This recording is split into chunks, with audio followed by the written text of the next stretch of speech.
मेरे प्यारे देशवासियों, नमस्कार। अक्सर मन की बात में आपके प्रश्नों की बौछार रहती है। इस बार मैंने सोचा कि कुछ अलग किया जाए। मैं आपसे प्रश्न करूं, तो ध्यान से सुनिए मेरे सवाल। ओलंपिक में इंडिविजुअल गोल्ड जीतने वाला पहला भारतीय कौन था? ओलंपिक के कौन से खेल में भारत ने अब तक सबसे ज्यादा मेडल जीते हैं? ओलंपिक में किस खिलाड़ी ने सबसे ज्यादा पदक जीते हैं? साथियों, आप मुझे जवाब भेजे न भेजे, पर माय गॉव में ओलंपिक्स पर जो क्विज है, उसमें प्रश्नों के उत्तर देंगे तो कई सारे इनाम जीतेंगे।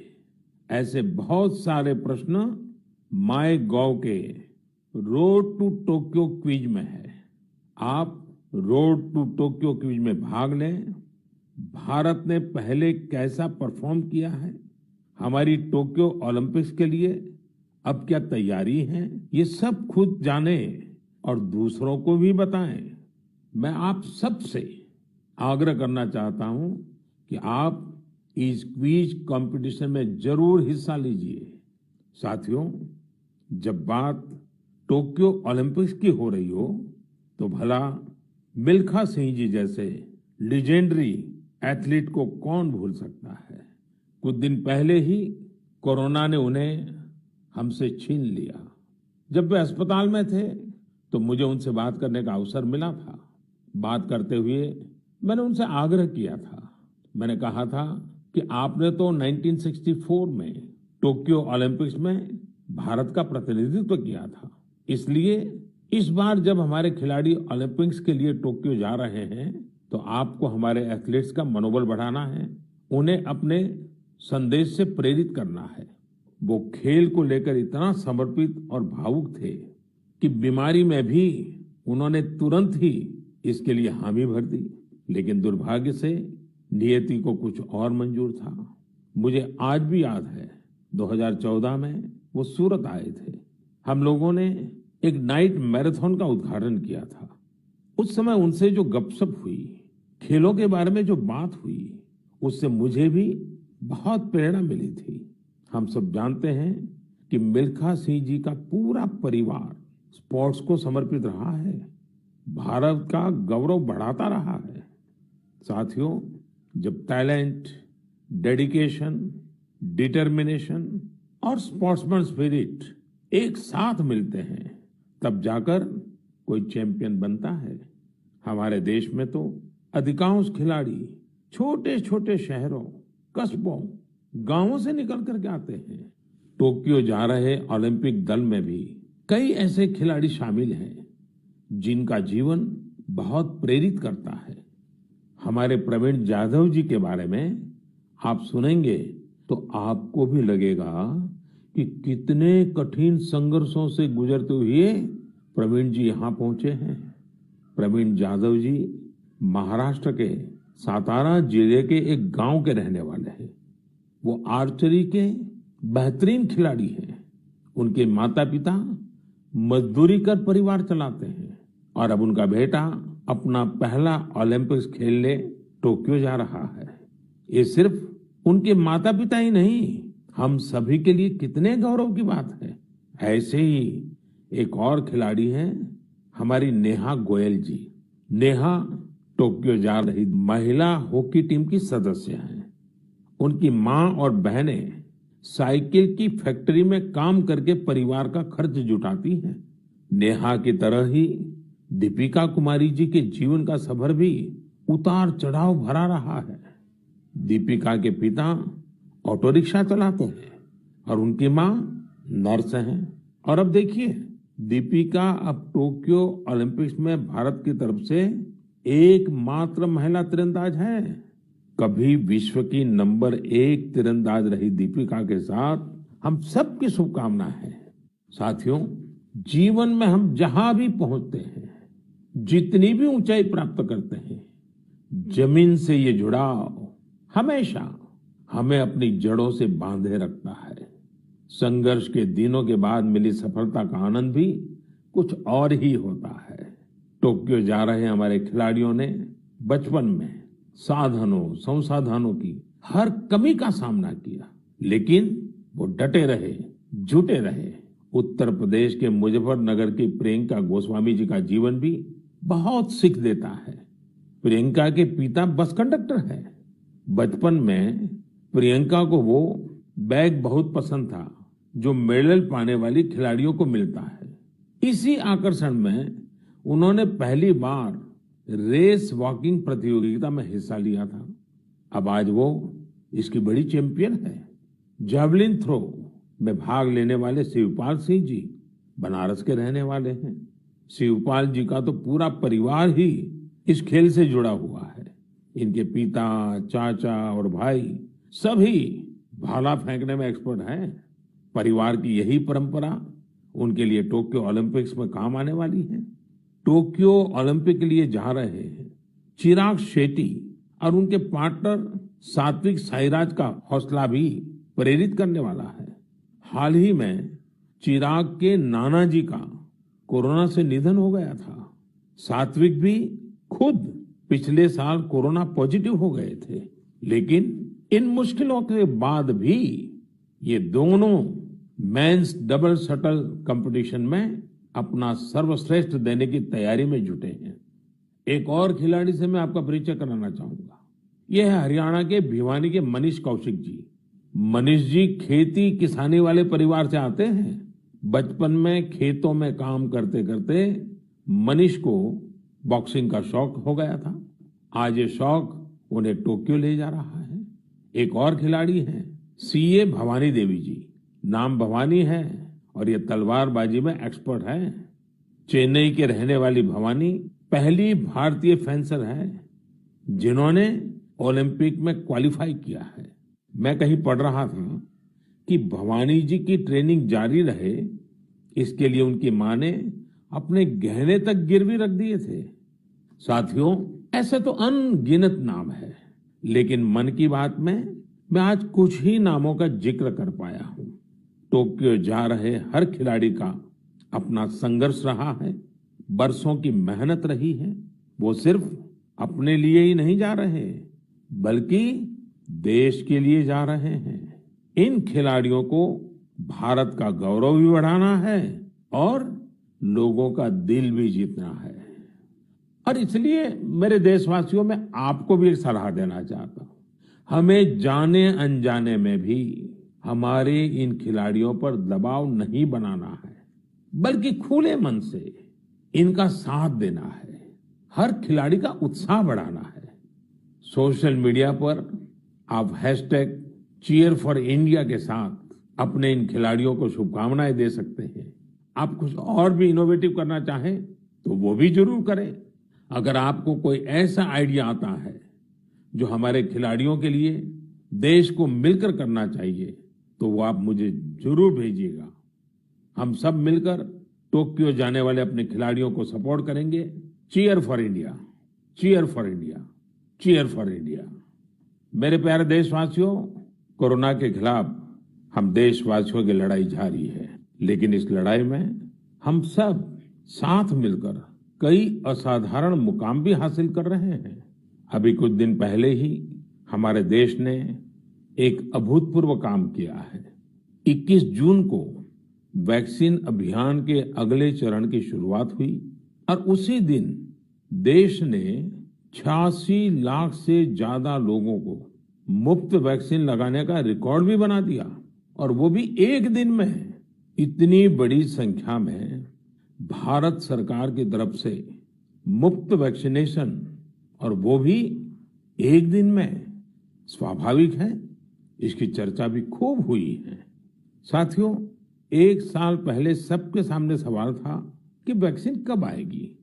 आज हम एक दिन में लाखों लोगों को मेड इन इंडिया वैक्सीन मुफ्त में लगा रहे हैं, और यही तो नए भारत की ताकत है। साथियों, वैक्सीन की सेफ्टी देश के हर नागरिक को मिले, हमें लगातार प्रयास करते रहना है। कई जगहों पर वैक्सीन हेजिटेंसी को खत्म करने के लिए कई संगठन सिविल सोसाइटी के लोग आगे आए हैं और सब मिलकर के बहुत अच्छा काम कर रहे हैं। चलिए हम भी आज एक गांव में चलते हैं और उन्हीं लोगों से बात करते हैं वैक्सीन के बारे में। मध्य प्रदेश के बैतूल जिले के डुलारिया गांव चलते हैं। हेलो। नमस्कार। नमस्ते जी।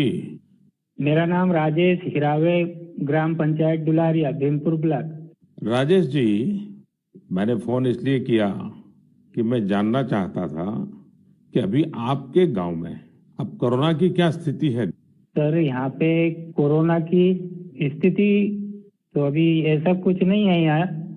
अभी लोग बीमार नहीं है। जी। गांव की जनसंख्या कितनी है, कितने लोग हैं गांव में? गांव में 462 पुरुष है और 332 महिलाएं हैं। अच्छा राजेश जी, आपने वैक्सीन ले ली क्या? नहीं सर, अभी नहीं लिया। अरे क्यों नहीं लिया? सर जी, यहाँ पे कुछ लोगों ने कुछ व्हाट्सएप पे ऐसा भ्रम डाल दिया गया कि उससे लोग भ्रमित हो गए सर जी। तो क्या आपके मन में भी डर है? जी, सब पूरे गांव में ऐसा भ्रम फैला दिया था सर। अरे रे रे, ये क्या बात की आपने। देखिए राजेश जी। मेरा आपको भी और मेरे सभी गांव के भाई बहनों को यही कहना है कि डर है तो निकाल दीजिए। जी। हमारे पूरे देश में 31 करोड़ से भी ज्यादा लोगों ने वैक्सीन का टीका लगवा लिया है। जी। आपको पता है ना, मैंने खुद ने भी दोनों डोज लगवा लिए हैं। जी सर। अरे मेरी माँ तो करीब करीब 100 साल की है, उन्होंने भी दोनों डोज लगवा लिए हैं। कभी कभी किसी को इससे बुखार वगैरह आता है, पर वो बहुत मामूली होता है, कुछ घंटों के लिए ही होता है। देखिए वैक्सीन नहीं लेना बहुत खतरनाक हो सकता है। जी। इससे आप खुद को तो खतरे में डालते ही हैं, साथ ही में परिवार और गांव को भी खतरे में डाल सकते हैं। जी। और राजेश, इसलिए जितना जल्दी हो सके वैक्सीन लगवा लीजिए और गांव में सबको बताइए कि भारत सरकार की तरफ से मुफ्त वैक्सीन दी जा रही है और 18 वर्ष से ऊपर के सभी लोगों के लिए ये मुफ्त वैक्सीनेशन है। जी। जी। तो ये आप भी गांव में लोगों को बताइए। और गांव में ये डर का तो माहौल का कोई कारण ही नहीं है। कारण यही सर, कुछ लोगों ने ऐसी गलत अफवाह फैला दी जिससे लोग बहुत ही भयभीत हो गए। उसका उदाहरण देते, जैसा उस वैक्सीन को लगाने से बुखार आना, बुखार से और बीमारी फैल जाना, मतलब आदमी की मौत हो जाना, यहाँ तक के वो अफवाह फैला। हो। देखिए आज तो इतने रेडियो, इतने टीवी, इतनी सारी खबरें मिलती हैं और इसलिए लोगों को समझाना बहुत सरल हो जाता है। और देखिए मैं आपको बताऊं, भारत के अनेक गांव ऐसे हैं जहां सभी लोग वैक्सीन लगवा चुके हैं, यानी गांव के 100% लोग। जैसे मैं आपको एक उदाहरण देता हूं। जी। कश्मीर में बांदीपुरा जिला है। इस बांदीपुरा जिले में एक व्यवन गांव के लोगों ने मिलकर 100% 100% वैक्सीन का लक्ष्य बनाया और उसे पूरा भी कर दिया। आज कश्मीर के इस गांव के 18 साल से ऊपर के सभी लोग टीका लगवा चुके हैं। नागालैंड के भी 3 गांवों के बारे में मुझे पता चला कि वहां भी सभी लोगों ने 100% 100% टीका लगवा लिया है। जी। जी। राजेश जी, आपको भी अपने गांव, अपने आसपास के गांव में ये बात पहुंचानी चाहिए। और आप भी जैसे कहते हैं भ्रम है, बस ये भ्रम ही है। जी। जी। तो भ्रम का जवाब यही है कि आपको खुद को टीका लिखा करके समझाना पड़ेगा सबको। करेंगे ना आप? जी सर। पक्का करेंगे? जी सर। जी सर, आपसे बात करने से मुझे ऐसा लगा कि मैं खुद भी टीका लगाऊंगा और लोगों को इसके बारे में आगे बढ़ाऊंगा। अच्छा, गांव में और भी कोई है जिनसे मैं बात कर सकता हूँ? जी है सर। कौन बात करेगा? हेलो सर, नमस्कार। नमस्ते जी, कौन बोल रहे हैं? मेरा नाम है किशोरीलाल दुर्वे। तो किशोरीलाल जी, अभी राजेश जी से बात हो रही थी। जी सर। और वो तो बड़े दुखी होकर के भी बता रहे थे कि वैक्सीन को लेकर लोग अलग अलग बातें करते हैं। जी। आपने भी ऐसा सुना है क्या?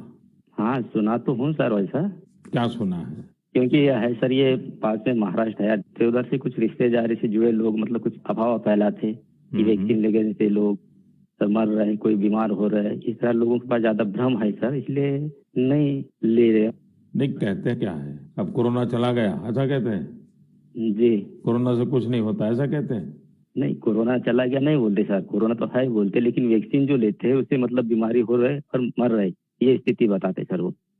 अच्छा, वैक्सीन के कारण मर रहे हैं। अपना क्षेत्र आदिवासी क्षेत्र है सर, ऐसे भी लोग इसमें जल्दी डरते हैं, जो भ्रम फैला देते इस कारण से, मतलब लोग नहीं ले रहे सर वैक्सीन। देखिए किशोरलाल जी, जी हाँ सर। ये अफवाहें फैलाने वाले लोग तो अफवाहें फैलाते रहेंगे।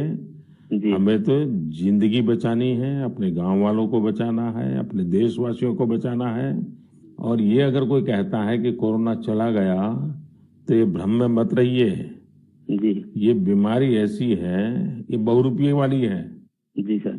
वो रूप बदलती है, नए नए रंग रूप करके पहुंच जाती है। जी और उसमें बचने के लिए हमारे पास दो रास्ते हैं। एक तो कोरोना के लिए जो प्रोटोकॉल बना है, मास्क पहनना, साबुन से बार बार हाथ धोना, दूरी बनाए रखना, और दूसरा रास्ता है इसके साथ साथ वैक्सीन का टीका लगवाना, वो भी एक अच्छा सुरक्षा कवच है, तो उसकी चिंता करिए। जी अच्छा किशोरलाल जी, ये बताइए, जी सर। जब लोग आपसे बातें करते तो आप कैसे समझाते हैं लोगों को? आप समझाने का काम करते हैं कि आप भी अफवाह में आ जाते हैं? समझाए क्या, वो लोग ज्यादा हो जाते सर, तो हम भी भयभीत में आ जाते ना सर। देखिए किशोरलाल जी, मेरी आपसे बात हुई है, आज आप मेरे साथी हैं। जी सर। आपको डरना नहीं है और लोगों के डर को भी निकालना है। निकालोगे? जी निकालेंगे सर, लोगों के डर को भी निकालेंगे सर, मैं स्वयं भी खुद लगाऊंगा। देखिए, अफवाहों पर बिल्कुल ध्यान न दें।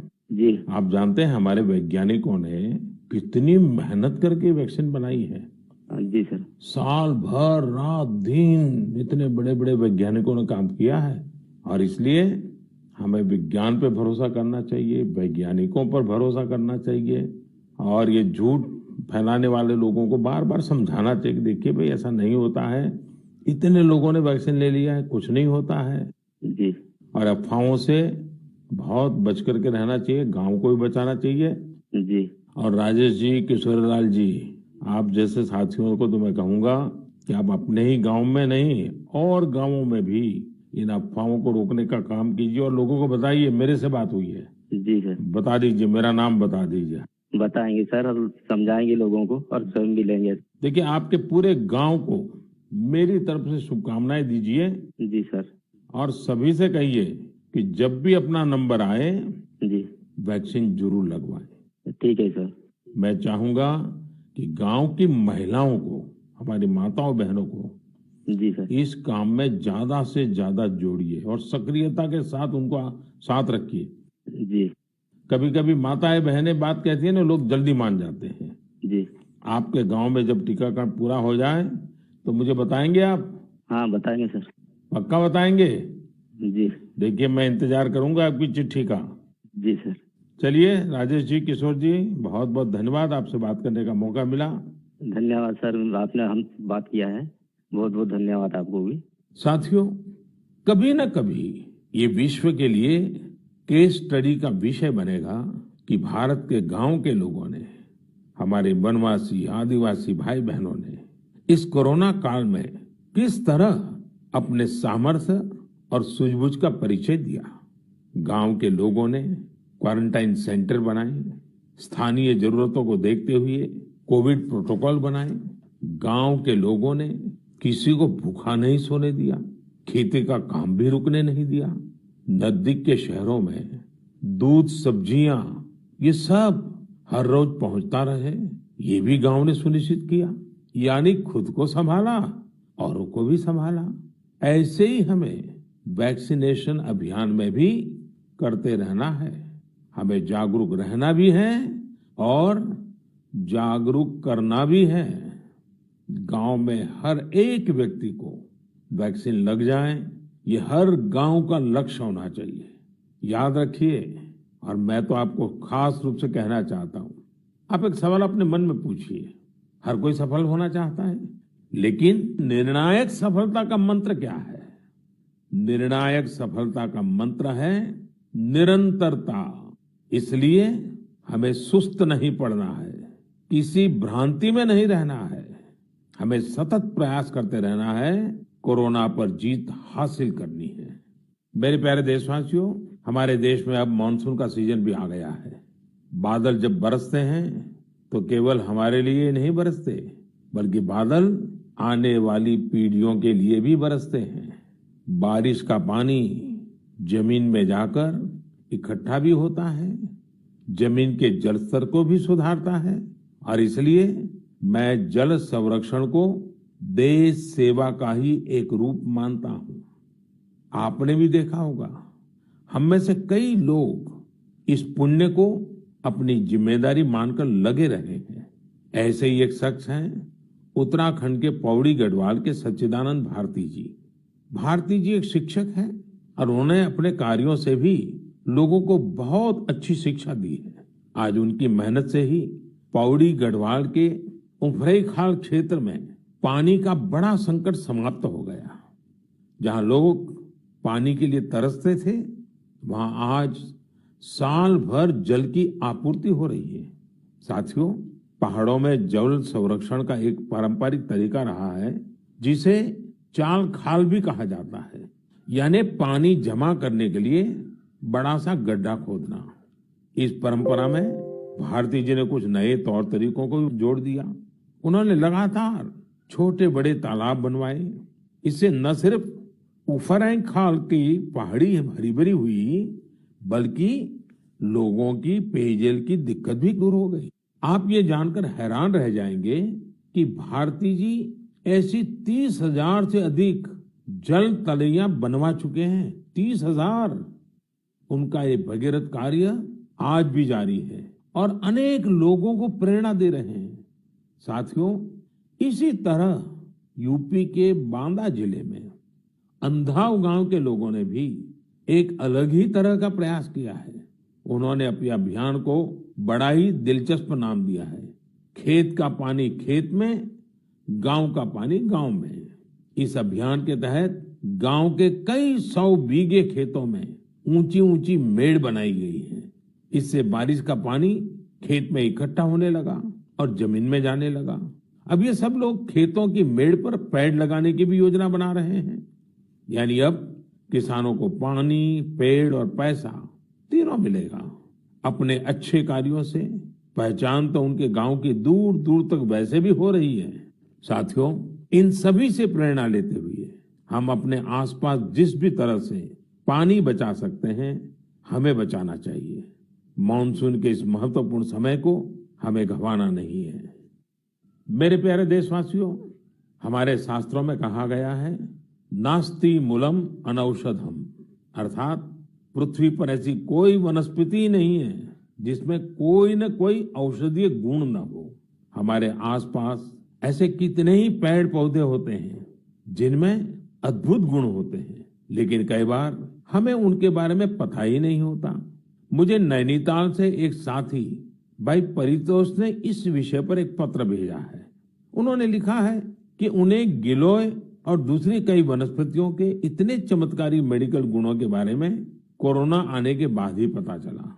परितोष ने मुझे आग्रह भी किया है कि मैं मन की बात के सभी श्रोताओं से कहूं कि आप अपने आसपास की वनस्पतियों के बारे में जानिए और दूसरों को भी बताइए। वास्तव में ये तो हमारी सदियों पुरानी विरासत है, जिसे हमें ही संजोना है। इसी दिशा में मध्य प्रदेश के सतना के एक साथी हैं श्रीमान राम लोटन कुशवाहा जी। उन्होंने बहुत ही सराहनीय काम किया है। राम लोटन जी ने अपने खेत में एक देशी म्यूजियम बनाया है। इस म्यूजियम में उन्होंने सैकड़ों औषधीय पौधों और बीजों का संग्रह किया है। इन्हें वो दूर सुदूर क्षेत्रों से यहाँ लेकर आए हैं। इसके अलावा वो हर साल कई तरह की भारतीय सब्जियां भी उगाते हैं। राम लोटन जी की इस बगिया, इस देशी म्यूजियम को लोग देखने भी आते हैं और उससे बहुत कुछ सीखते भी हैं। वाकई एक बहुत अच्छा प्रयोग है जिसे देश के अलग अलग क्षेत्रों में दोहराया जा सकता है। मैं चाहूंगा आप में से जो लोग इस तरह का प्रयास कर सकते हैं वो जरूर करें। इससे आपकी आय के नए साधन भी खुल सकते हैं। एक लाभ ये भी होगा कि स्थानीय वनस्पतियों के माध्यम से आपके क्षेत्र की पहचान भी बढ़ेगी। मेरे प्यारे देशवासियों, अब से कुछ दिनों बाद 1 जुलाई को हम नेशनल डॉक्टर्स डे मनाएंगे। ये दिन देश के महान चिकित्सक और स्टेट्समैन डॉक्टर बीसी राय की जन्म जयंती को समर्पित है। कोरोना काल में डॉक्टर्स के योगदान के हम सब आभारी हैं। हमारे डॉक्टर्स ने अपनी जान की परवाह न करते हुए हमारी सेवा की है। इसलिए इस बार नेशनल डॉक्टर्स डे और भी खास हो जाता है। साथियों, मेडिसिन की दुनिया के सबसे सम्मानित लोगों में से एक हिपोक्रेट्स ने कहा था, wherever the art of medicine is loved, there is also a love of humanity. यानी जहां आर्ट ऑफ मेडिसिन के लिए प्रेम होता है, वहां मानवता के लिए भी प्रेम होता है। डॉक्टर्स इसी प्रेम की शक्ति से ही हमारी सेवा कर पाते हैं। इसलिए हमारा ये दायित्व है कि हम उतने ही प्रेम से उनका धन्यवाद करें, उनका हौसला बढ़ाएं। वैसे हमारे देश में कई लोग ऐसे भी हैं जो डॉक्टर्स की मदद के लिए आगे बढ़कर काम करते हैं। श्रीनगर से एक ऐसे ही प्रयास के बारे में मुझे पता चला। यहाँ डल झील में एक बोट एम्बुलेंस सर्विस की शुरुआत की गई। इस सेवा को श्रीनगर के तारिक अहमद पटलू जी ने शुरू किया, जो एक हाउस बोट ओनर है। उन्होंने खुद भी कोविड-19 से जंग लड़ी है और इसी से उन्हें एम्बुलेंस सर्विस शुरू करने के लिए प्रेरित किया। उनकी इस एम्बुलेंस से लोगों को जागरूक करने का अभियान भी चल रहा है। वो लगातार एम्बुलेंस से अनाउंसमेंट भी कर रहे हैं। कोशिश यही है कि लोग मास्क पहनने से लेकर दूसरी हर जरूरी सावधानी बरतें। साथियों, डॉक्टर्स डे के साथ ही 1 जुलाई को चार्टर्ड अकाउंटेंट्स डे भी मनाया जाता है। मैंने कुछ वर्ष पहले देश के चार्टर्ड अकाउंटेंट्स से ग्लोबल लेवल की भारतीय ऑडिट फर्म्स का उपहार मांगा था। आज मैं उन्हें इसकी याद दिलाना चाहता हूँ। अर्थव्यवस्था में पारदर्शिता लाने के लिए चार्टर्ड अकाउंटेंट्स बहुत अच्छी और सकारात्मक भूमिका निभा सकते हैं। मैं सभी चार्टर्ड अकाउंटेंट्स, उनके परिवार के सदस्यों को अपनी शुभकामनाएं देता हूं। मेरे प्यारे देशवासियों, कोरोना के खिलाफ भारत की लड़ाई की एक बड़ी विशेषता है। इस लड़ाई में देश के हर व्यक्ति ने अपनी भूमिका निभाई है। मैंने मन की बात में अक्सर इसका जिक्र किया है, लेकिन कुछ लोगों को शिकायत भी रहती है कि उनके बारे में उतनी बात नहीं हो पाती है। अनेक लोग, देश के हर व्यक्ति, स्टाफ हो, अपनी भूमिका निभाई है। छोटे व्यापारी या दुकानदार का जिक्र किया, दुकानों में काम करने वाले लोगों को शिकायत भी रहती है, रेहड़ी पटरी वाले बारे में उतनी बात नहीं हो। सिक्योरिटी वॉचमैन या फिर पोस्टमैन, उन्होंने काम करना बंद नहीं किया। मना करने के बाद भी वो जीत करके ऑक्सीजन पर होने वाली वीडियो कॉन्फ्रेंसिंग में भी शामिल हो जाते थे।